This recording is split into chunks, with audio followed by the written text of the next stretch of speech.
దినవృత్తాంతములు 2వ గ్రంథము 29వ అధ్యాయము 25వ వచనము. దావీదు రాజు దీర్ఘదర్శియునైన గాదును ప్రవక్తి అయిన నాతాను చేసిన నిర్ణయము చొప్పున యెహోవా మందిరములో తాళములను, స్వరమండలమును, సితారలను వాయించుటకై అతడు లేవీలను ఏర్పాటు చేసెను. స్తోత్రం దేవ సర్వోన్నతుడా, నేడి వాక్య భాగం ద్వారా మీరు అందరితో మాట్లాడి బలపరచమని యేసు నామములో ప్రార్థించి నమ్మి అడిగి పొందుకొని ఉన్నమ్మ పరమ తండ్రి, ఆమేన్.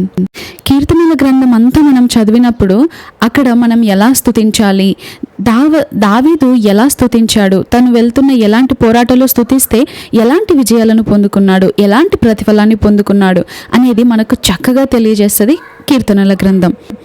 కానీ మనం ప్రకటన గ్రంథాన్ని చదివినప్పుడు పరలోకంలో దేవుని ప్రజలు దేవుని ఏ రీతిగా స్తుతిస్తున్నారో ఆ విధానాన్ని తెలియజేయడం మనం గమనిస్తున్నాం. భూమి మీద ఇంకా సజీవంగా జీవిస్తూ ఉంటున్నప్పుడే యోహాను గారు పరలోక రాజ్యాన్ని చూడగలిగాడు.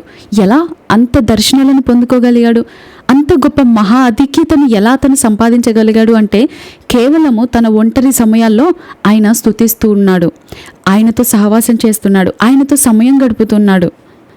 ఒక్క వ్యక్తి పడ్డ ప్రయాసకు వచ్చిన ప్రతిఫలమే ప్రకటన గ్రంథం. ఈ రోజు వరకు మనం ప్రకటన గ్రంథాన్ని చదువుతున్నాము అంటే, పరలోకం గురించిన నిరీక్షణ మనకి ఇంకా ఉంది అంటే కేవలం యోహాను పడ్డ ప్రయాస ద్వారానే, యోహాను దేవునితో సమయం గడుపుట ద్వారానే, యోహాను దేవుని స్తుతించాడు కాబట్టే.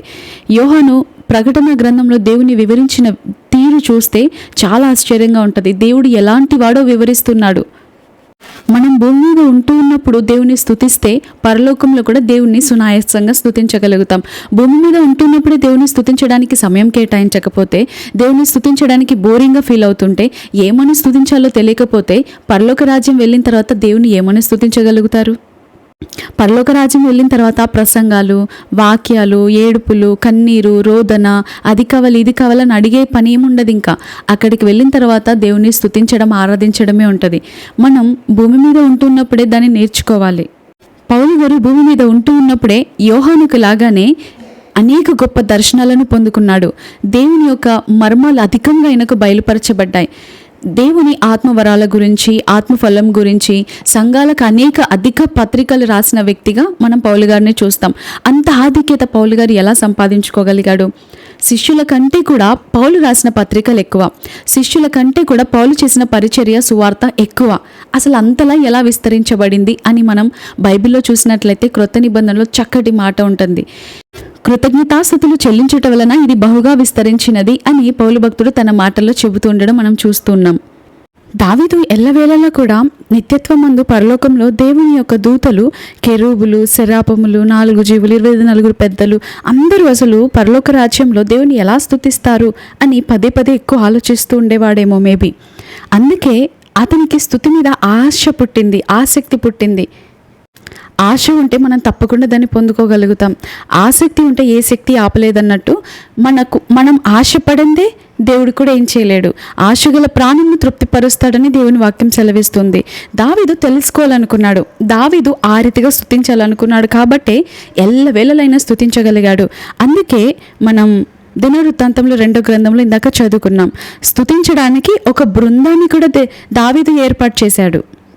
చాలామంది ఈ రీతిగా అనుకుంటారు, ఒక్క కీబోర్డు పెట్టుకొని ఆరాధిస్తే సరిపోదా, అన్ని వాయిద్యాలు ఎందుకు, అంతమంది పాటగాండ్రు ఎందుకు, అన్ని పాటలు ఎందుకు అని చాలామంది అనుకుంటూ ఉంటారు. దావీదుకి తెలీదా ఎంతమందిని పెట్టాలో? సొలొమోనుకి తెలీదా ఎంతమందిని పెట్టాలో? దావీదు ఆ యొక్క గాయక బృందంలో ఎంతమందిని సంఖ్యను పెట్టాడో ఒక్కసారి మనం చూద్దామా?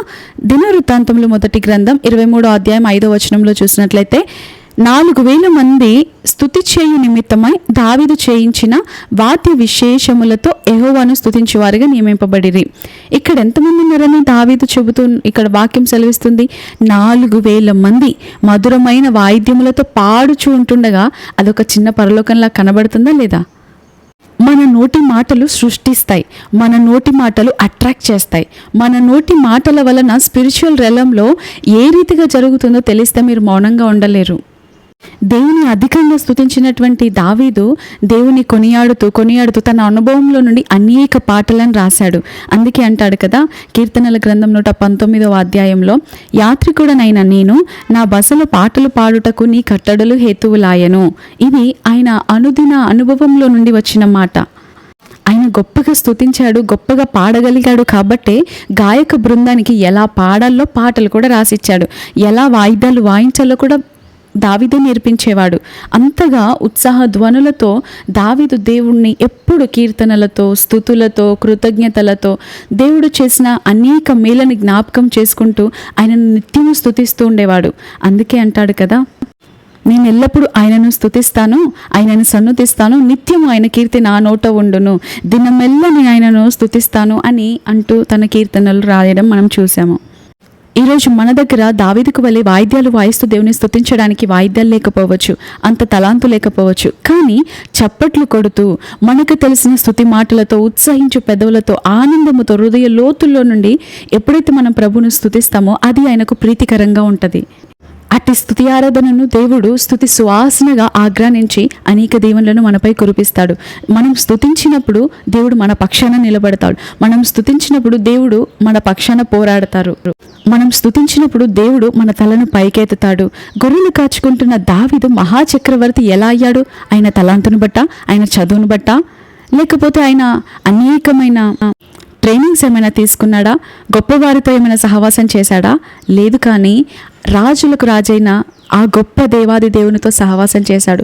ఎవరు చూస్తున్నారో, ఎవరు చూడట్లేరో, ఎవరు వింటున్నారో వినట్లేరో అని కాదు, ఎవరు వినకపోయినా ఆయన వింటున్నాడు, ఆయన చూస్తున్నాడు అని ఆయనను నిత్యము స్తుతించాడు. ఎందుకంటే ఆయన వాక్యం సెలవిస్తుంది, ప్రతి స్థలం మందును నా కనుదృష్టి నిలిచి ఉన్నది.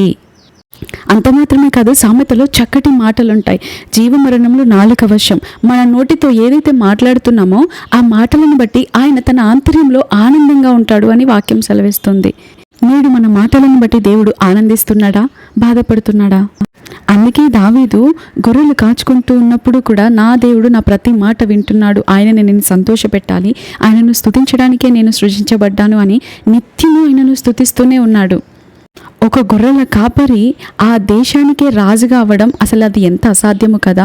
అలాంటి అసాధ్యమైన కార్యము ఒక్క సాధారణమైన వ్యక్తి సాధించగలిగాడు. కారణం, అంత గొప్ప ఆధిక్యతను పొందుకోవడానికి ఆయన స్తుతించాడు కాబట్టే. గొప్ప రాజుగా దావీదు అయ్యాడు అంటే అతని తలాంతును బట్టి, జ్ఞానాన్ని బట్టి, ఆయన తీసుకున్న తీర్మానాలను బట్టి, నిర్ణయాలను బట్టి, క్రియలను బట్టి, పనులను బట్టి, అతడు తీసుకున్నటువంటి ట్రైనింగ్స్ని బట్టి కాదు, గొప్ప గొప్ప వారితో సహవాసం చేసి వారి అనుభవాల నుండి ఆయన నేర్చుకున్న దాన్ని బట్టి కాదు, గొప్ప రాజుతో సహవాసం చేశాడు కాబట్టే, రాజులకు రాజైన దేవునితో సహవాసం చేశాడు కాబట్టే, ఆయనను ఘనపరిచాడు కాబట్టే ఈయన రాజు అయ్యాడు. మహోన్నతుడైన దేవుని మహిమపరిచాడు కాబట్టే ఈయన తల పైకెత్తబడింది.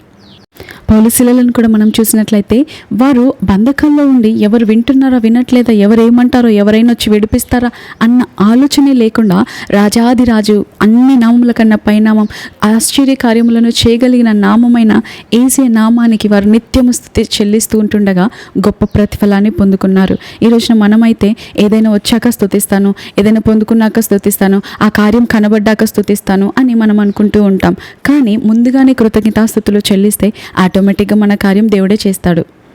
మనం చేయగలిగినది మనం చేసినప్పుడు మనము చేయలేనిది దేవుడు జరిగిస్తాడు. నేను చేస్తే ఇంత పెద్ద కార్యం జరుగుతుందా అన్న డౌట్ మీకు ఉండవచ్చు.